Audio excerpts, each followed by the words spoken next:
देर रात तेजस्वी प्रसाद यादव इस कड़ाके के ठंड में हाजीपुर के सदर अस्पताल पहुंच जाते हैं और रात के 1 बजे तेजस्वी यादव गार्ड को और तमाम कई जो लोग थे उन्हें फटकार लगाते हैं। और आपको पता है कि बिहार के deputy chief minister Tejashwi Prasad Yadav हैं और उनके पास कई मंत्रालय हैं, लेकिन तेजस्वी यादव स्वास्थ्य विभाग में जिस तरीके से काम कर रहे हैं और बिहार के लगभग सदर अस्पताल में कभी भी तेजस्वी प्रसाद यादव नायक की तरह देर रात पहुंचकर छापा मार देते हैं। इसी पर हम बात करेंगे। हमारे साथ सानू पांडे जी हैं। क्या कुछ लग रहा है? कल 1 बजे रात को तेजस्वी यादव पहुंच गए और वहां पर कई गार्ड, आधा दर्जन गार्ड सोए नजर आए थे। तेजस्वी यादव घूमकर सबको जगा रहे हैं। किस नज़र से देखते हैं? इससे पहले कोई स्वास्थ्य मंत्री ऐसा काम करता था? स्वाभाविक सी बात है कि जब से तेजस्वी यादव डिप्टी सीएम बने हैं और स्वास्थ्य विभाग वो अपने खेमे में लिए हैं, वो अपने अधिकार में लिए हैं, तो स्वास्थ्य विभाग बदलता दिख रहा है। पहले जो स्वास्थ्य व्यवस्था थी कहीं ना कहीं उस प्रकार से नहीं थी, लोगों को भरोसा नहीं था या लापरवाही आमतौर पर दिख रही थी। लेकिन आप देखें ना जी कि तेजस्वी यादव जब डिप्टी सीएम बने, हेल्थ मिनिस्टर बने, तो मुजफ्फरपुर के SKMCH में जब देर रात घुसे थे किस तरह से बौखलाहट पैदा हो गई थी, कितने डॉक्टर को ट्रांसफर किए थे। तेजस्वी यादव जी कहीं ना कहीं मिशन 60 भी लेके चले थे कि बोले थे कि मिशन 60 के अंदर बिहार के उन सभी सरकारी अस्पतालों का व्यवस्था बदल देंगे कि प्राइवेट हॉस्पिटल भी फेल हो जाएगा। तो कहीं ना कहीं यहाँ जो दिखता है, आप किसी भी सदर अस्पताल में जाइए और वहाँ पे आपको बहुत शिक्षित लोग, धनी लोग, अमीर लोग भी आजकल सरकारी अस्पताल में जा रहे हैं, इलाज करा रहे हैं और सही इलाज हो रहा है, दवा मिल रहा है। तो इसे कहीं ये इनकार नहीं किया जा सकता कि तेजस्वी यादव स्वास्थ्य विभाग को बदलने में सफल साबित हुए हैं। उन्होंने लगातार स्वास्थ्य विभाग के लिए काम किया है और लगातार औचक निरीक्षण तो वो करते ही रहते हैं। सदर अस्पताल में कि ये हाजीपुर में देखे ना किस तरह से सभी पदाधिकारी रेस हो गए। वहाँ के जो हॉस्पिटल के जो डॉक्टर थे तो पसीना तो छूटेगा ही ना भाई। कि मान लीजिए आपको हम रुपया दे रहे हैं 50,000 महीना, आपका काम है जो मरीज आ रहे हैं उनको देखना, आप उनको देखिएगा नहीं, सोइएगा, फ्री में सरकार को लूटिएगा, तो बदनाम कौन होता है जी? इसके पहले स्वास्थ्य विभाग कितना सही था जी? सरकार को फटकार लगती थी कि नहीं लगती थी? लेकिन तेजस्वी यादव जब से आए हैं देख रहे हैं ना किस तरह से व्यवस्था टाइट है। तो बैठकर सोकर जो हॉस्पिटल के डॉक्टर हैं या कर्मचारी है सोचे कि हम बैठकर सोकर रुपया उठा ले, तो ये तेजस्वी यादव के राज में कभी भी नहीं होने वाला है। और वो सबूत दे रहे हैं बिहार के सभी विरोधी दल को और साथ जो उनके विपक्ष विरोध करने वाले लोग हैं, पार्टी समर्थित लोग हैं, सबको आज वो संदेश दे रहे हैं कि देखिए कितना भी आप विरोध कर लीजिए, हम सदर अस्पताल का, सरकारी अस्पताल का व्यवस्था बदले हैं। और जो विरोध करने वाले लोग हैं उन लोग का भी अगर तबीयत खराब होता है ना जी, तो वहीं सदर अस्पताल में ही इलाज कराने जाता है। पहले क्या होता था, सरकारी अस्पताल में एक भी महिला का वहाँ पे डिलीवरी होता था जी, रेफर मार दिया जाता था प्राइवेट अस्पताल में। लेकिन आज उसे सरकारी अस्पताल में अल्ट्रासाउंड होता है, एक्सरे होता है, CT स्कैन होता है, ब्लड टेस्ट होता है, डिलीवरी होता है, ICU है। तो कहीं ना कहीं तेजस्वी यादव जी अपने विभाग को बदलने के लिए लगातार दिन रात परिश्रम कर रहे हैं कि यही कि बिना खाए पिए, बिना सोए, आम जनता का चिंता करते हुए लगातार देर रात अस्पताल का औचक निरीक्षण कर रहे हैं कि सरकारी अस्पताल के प्रति लोगों की जो गलत अवधारणा है वो बदले, और कहीं ना कहीं बदलते हुए दिखाई भी दे रही है।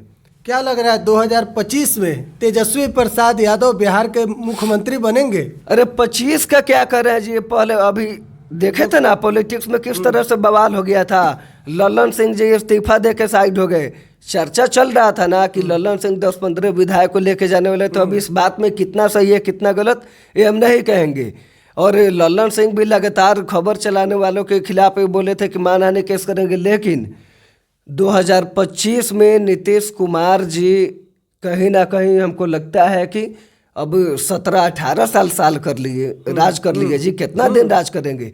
अब बिहार का जो लोग है ना वो लोग भी परेशान हो गया है नीतीश कुमार से। अच्छा। इसलिए चाह रहा है कि तेजस्वी यादव को सीएम बनाए। और इसका नतीजा आप 2020 विधानसभा चुनाव को लेकर देख लीजिए, जहां नीतीश कुमार से लेकर कई विरोधी दल कर रहे थे कि तेजस्वी यादव 9वीं फेल है। नीतीश कुमार इंजीनियर है ना जी। देखे ना विधानसभा चुनाव में किस तरह से इनकी पार्टी से करीब दुगुना सीट लेके आए थे। तो तेजस्वी यादव के बारे में जो लोग सोच रहे हैं कि वो सीएम नहीं बन पाएंगे, तो 2025 में कुछ भी हो सकता है। अगर बीजेपी लोगों को लुभाने में फेल रही तो नीतीश कुमार के प्रति तो आम लोगों के बीच वैसे भी आक्रोश है।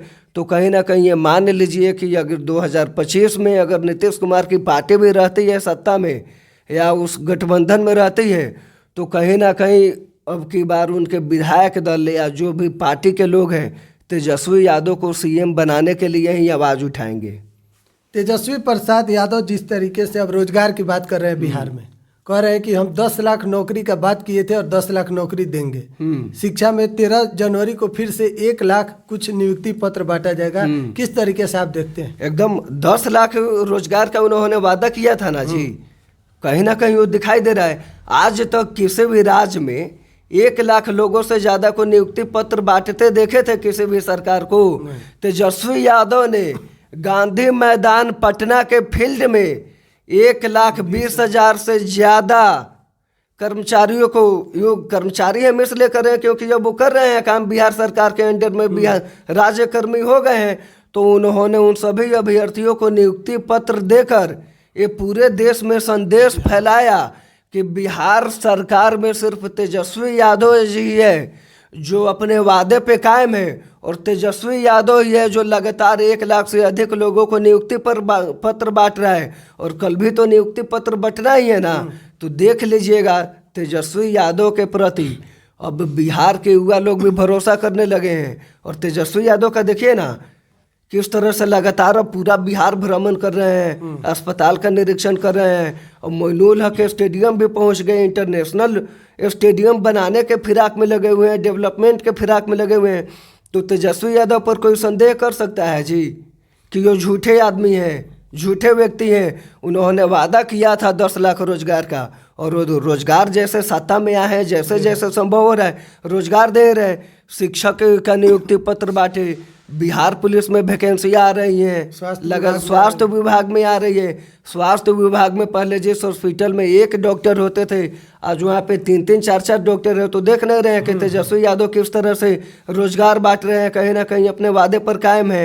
अच्छा, तेजस्वी यादव अभी फिलहाल राम मंदिर को लेकर चर्चा में आ गए हैं। कह रहे हैं कि अगर तबीयत खराब होगा तो अस्पताल जाइएगा या फिर मंदिर जाइए। आप बताइए, आपको बुखार हो जाए, पैर हाथ टूट जाए, आप कहाँ जाइएगा? कहाँ जाइएगा? अस्पताल जाइएगा कि मंदिर में जाइएगा? अस्पताल जाएंगे। तो तेजस्वी यादव को लोग राम विरोधी बता रहे हैं। तो लोग कह रहे हैं यह है कि केवल जो तेजस्वी यादव बोल रहे हैं, तो मंदिर भी लोग आस्था है, लोग जाएंगे ही। अस्पताल अपने जगह पर है, मंदिर अपने जगह पर है। तो कहीं ना कहीं ये बात सही है कि अस्पताल अपने जगह पे है, मंदिर अपने जगह। अब तेजस्वी यादव कभी किसी को मना किए हैं कि आप मंदिर में मत जाइए? क्योंकि तेजस्वी यादव खुद मंदिर में जाते हैं। अभी देखे थे ना, पिछले महीना में परिवार के साथ तिरुपति बालाजी गए थे, मुंडन करवा के आए थे। तो लोग उनके बारे में भ्रम फैला रहा है उनके इस बयान से कि वो राम विरोधी है या देखना नहीं चाहते हैं सनातन धर्म को आगे बढ़ते हुए। तो ऐसा कुछ है, सब गलत बात है। अब भाई विपक्षी दल को राजनीति तो करना है ना, करना है कि नहीं करना है? वही ना तेजस्वी यादव हैं जो अपने घर में भगवान को पूजते हैं, उनकी माँ छठ पूजा करती है, लगातार पूजा होता है। तो कैसे लोग बोल रहे हैं उनके बयान को गलत साबित कर रहे हैं? उन्होंने ये तो नहीं कहा कि राम मंदिर में ही जाना है, उन्होंने राम मंदिर का जिक्र किया जी। उन्होंने कहा कि मंदिर में या अस्पताल में। तो लोग उनके जो बयान है, बयान को गलत तरीके से पेश कर रहे हैं। अच्छा, क्या लग रहा है भविष्य तेजस्वी यादव का आप किस रूप में देखते हैं बिहार में? बिहार में देखिए, मैंने पहले ही बोला आने वाले समय के वो बिहार के चीफ मिनिस्टर हैं, और जिस तरह से अभी वो लगातार काम कर रहे हैं, रोजगार दे रहे हैं, स्वास्थ्य व्यवस्था को बदल रहे हैं, और पहले खुद एक क्रिकेटर रहे हैं। अब मोइनुल हक स्टेडियम को भी बनाने जा रहे हैं, इंटरनेशनल स्टेडियम। और हो सकता है कि जिस तरह से बिहार के प्लेयर पहले दूसरे राज्य से खेलते थी, आने वाले कुछ समय में बिहार की अपनी टीम होगी। बिहार अपनी मैच खेलने जाएगी, रणजी मैच जो होता है ना जी स्टेट के बीच में, तो बिहार का मुंबई से मुकाबला होगा, कर्नाटक से मुकाबला होगा। ये आने वाले भविष्य में तेजस्वी यादव बिहार के सीएम हैं। चलिए बहुत बहुत धन्यवाद आपका।